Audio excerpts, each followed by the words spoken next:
It's exactly the same, but they're a bit more reticent. It was difficult for me to get them to talk. I don't know whether they were intimidated or anything, but I'm just another human being like all of you are. So I would suggest that for here, HR need to get a program which is specific to the women in those management positions below you that help them achieve their aims, because they're very reticent, shy, and reticent to step forward. Those are the 2 points. I hope that is useful for you, and I hope it resonates with what Nick said earlier. So I will take a few questions. Yep. Questions for Nick? There's hopefully a microphone somewhere. Anyone?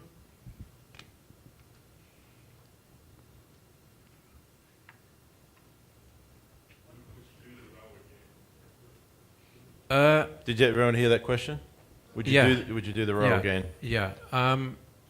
It was a fascinating experience, and I've got busy in other things now. I always had a dream that I would like to row across the Indian Ocean, from Bali to Mombasa, which is not 3,000 miles, it's 4,000 miles, and very few people have done that. With what I'm doing now, I don't have time, but maybe one day that dream will happen. Yeah. It was that amazing experience that I would suggest everyone go and do it. Yeah, right.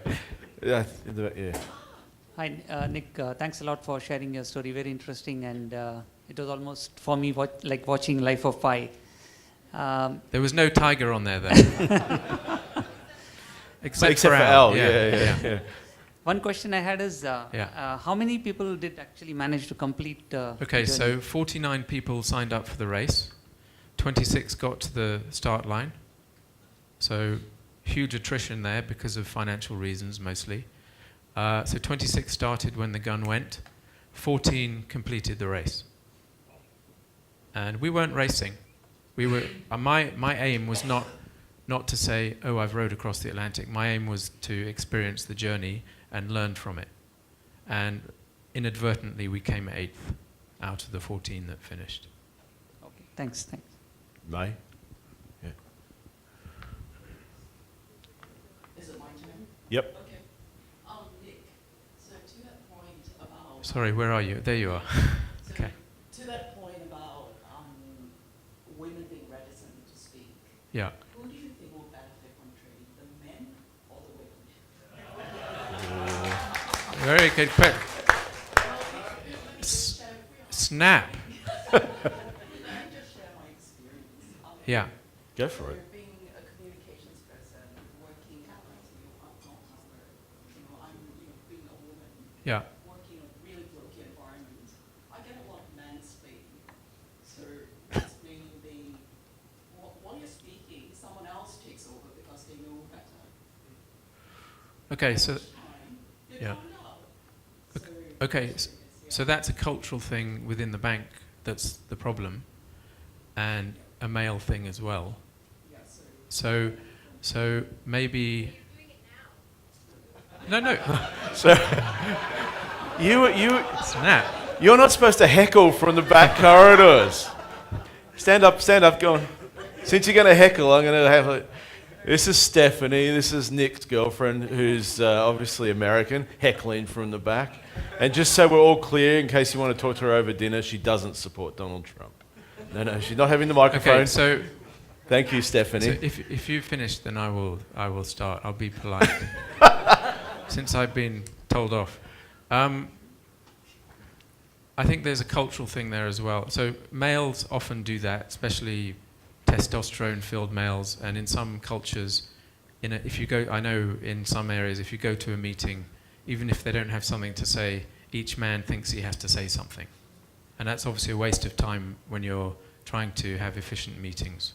But I think that a general courtesy or polite approach to meetings and perhaps a policy that the bank should implement is that if someone is speaking, whether they're male or female, let them finish before someone comes and butts in. It's common courtesy, right? So maybe that should become a little manifesto that's driven everywhere across the bank so that women have a better chance to express their views and and move up the scale or whatever it is. Right. Yeah. Robert, then we'll come to you, Garth. When you Question. have experiences like you did, you go for a bigger challenge and a harder one and a harder one and so on. It's maybe not that different from taking a job and a more difficult one and a Yeah. bigger one and a bigger one. Yeah.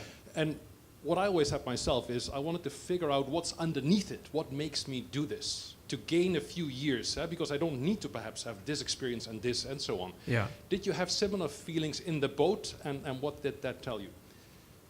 What similar feelings in So terms the feeling of is, why we're am I all doing this? driven by stuff, right? Yeah. And you want to have that experience and you want to know whether you can do it or not, but there's Yeah. something underneath it that drives you, right?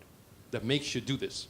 Yeah. So And if you could figure out what that is, then perhaps you can do it in another way. You don't have to spend 4 years in job X and 4 years in a more difficult Exactly. job, or spend time in a boat and so on. I was just curious whether your experience taught you something in that sense. yeah, I mean, the first catalyst, obviously, for me to do these particular things was that my life was out of balance, and I'd gone from physical, mental to mental, and so I started to want to do physical challenges and test myself that way. And the other thing I think that underlines it is that, you know, it doesn't matter what religion you are. Some religions believe that when you die, you come back as a cow or what. I believe that when you're dead, and then you're only here once for a very small time, and that you better make the best use of every minute of every day to do stuff so that your life is fulfilled. Yeah. And it's the same with work as well, exactly. It doesn't matter. Challenging yourself improves yourself and enables you to achieve things in whatever field that you didn't know you could achieve. Yeah. Thank you. Garth? Yeah, I'd like to talk about the transition from military to the civilian community. So the skill sets that you had ingrained, Yeah. how difficult, when you actually landed as the IT project manager, was it to move those skill sets into the organisation? Were they receptive, or were they, oh, here we go, here's a sergeant major type, or how did that go? No, so in terms of military skill set, you obviously learn leadership, man management, military skills, but essentially project management is the core of the skill that you have, because if there's a machine gun post over there and you've got a team of 20 men, you have to make a plan very quickly. You have to persuade those guys to follow you, which is not easy. It's some of the biggest challenge you can have as a leader, to ask someone to potentially go to their death. And you run the project, hopefully it's successful, you knock out the machine gun, and you move on.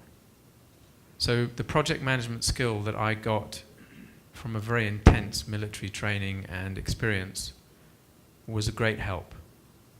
But unlike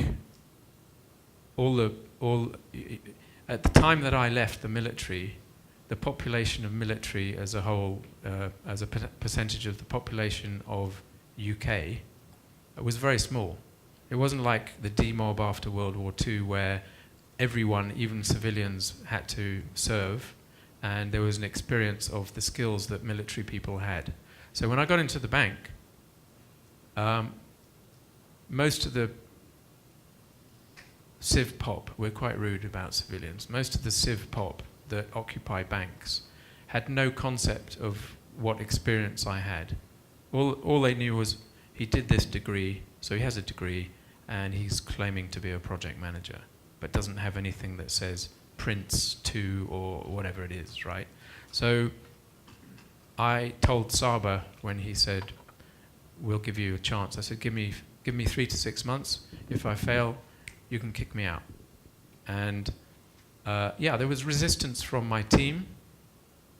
Who's this posh speaking guy, you know, what's he doing in a bank?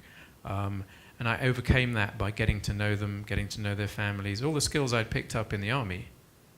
Taking an interest in their personal lives and the fact that they were people, not just coders. So those approaches helped me overcome the resistance that I got when I became a civilian, and not only civilian, a banker. Yeah, so. Wei Ching? Okay. Yeah. Hi, Nick. Hi. It was a long journey, of course. Were there any time that you actually might have wanted to give up, you or your partner? Okay, And very how did you overcome that? I'll give you, Matthew was going to ask that question, so do you want to Okay, explain some of so that process? That came up almost out of every single session that I gave yesterday and the day before. So this is a personal thing. When I start something, I hate not to finish it. I like to get to the end, even if I make mistakes on the way. The biggest challenge that we had was that first 10-day period where we were getting into this crazy routine which was so out of our experience, and we were suffering physically and mentally as a result. And this is a really important point for you guys running teams of people.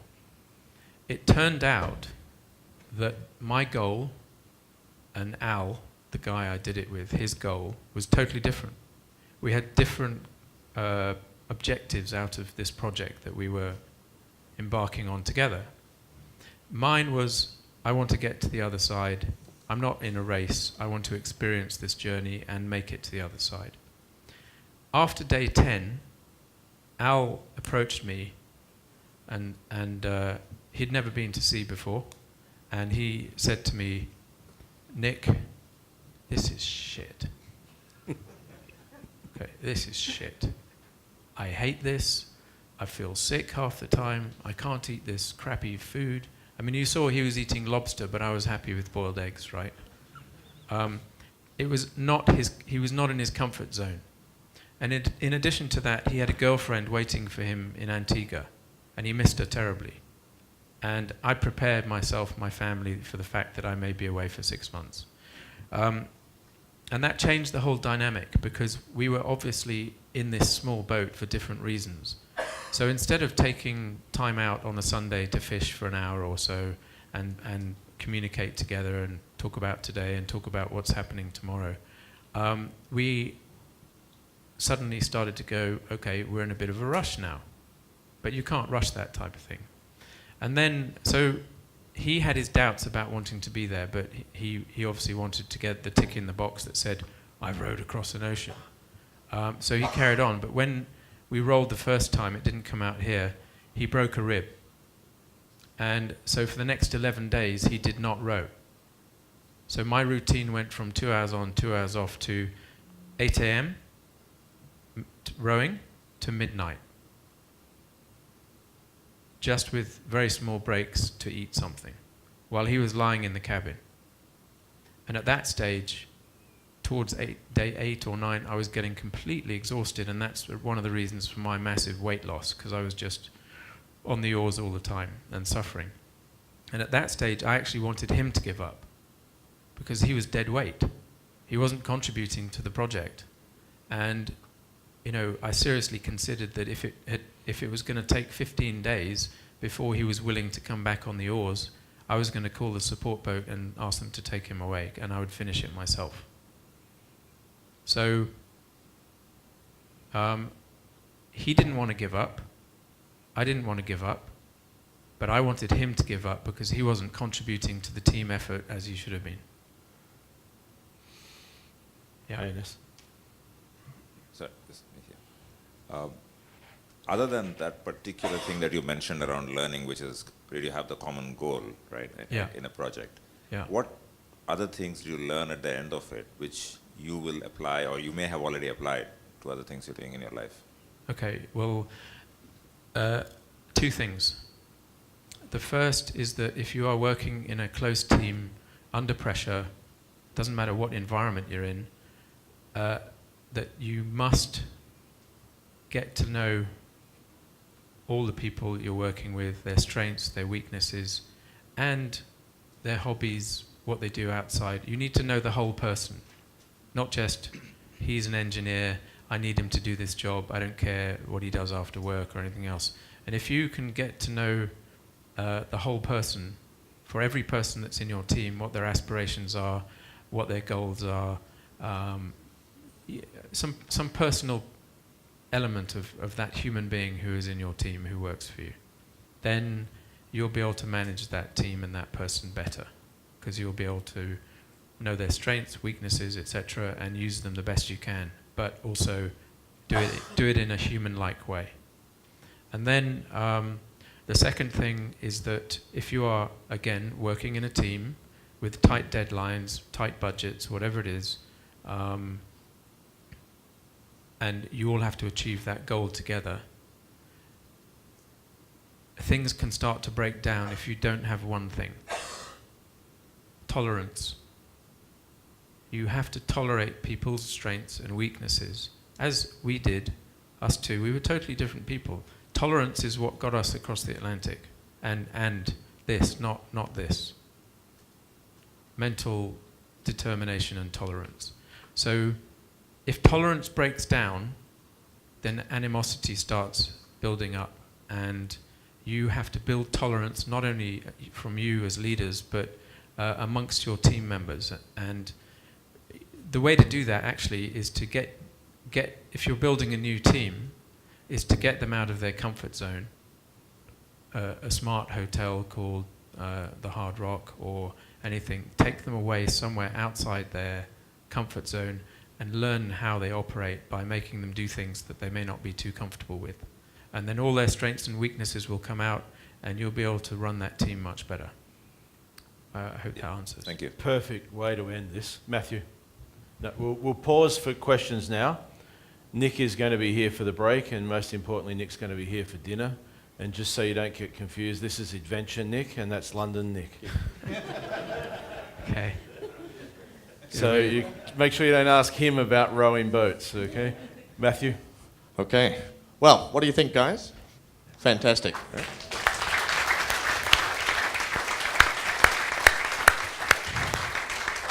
Thank you.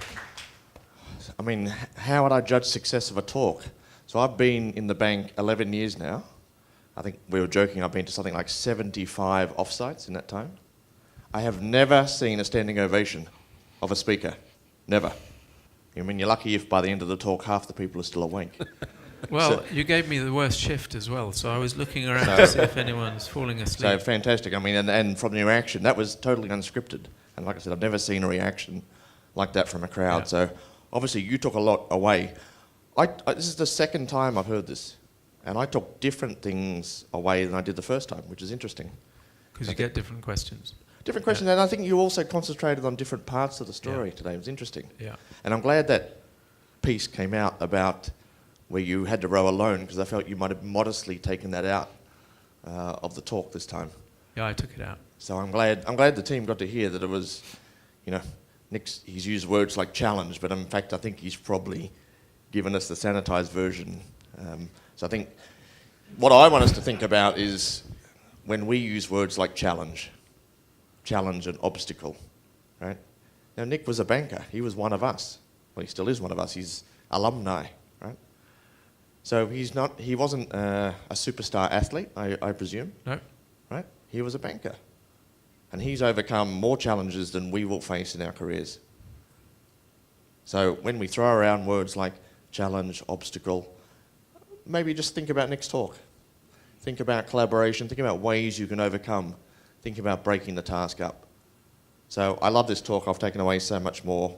Like I said, the reaction from the team, just fantastic. So Yeah. Nick, thanks again. Thank you. Thank you. And I have something for you. Oh, wow. I'm hoping this is not freeze-dried food.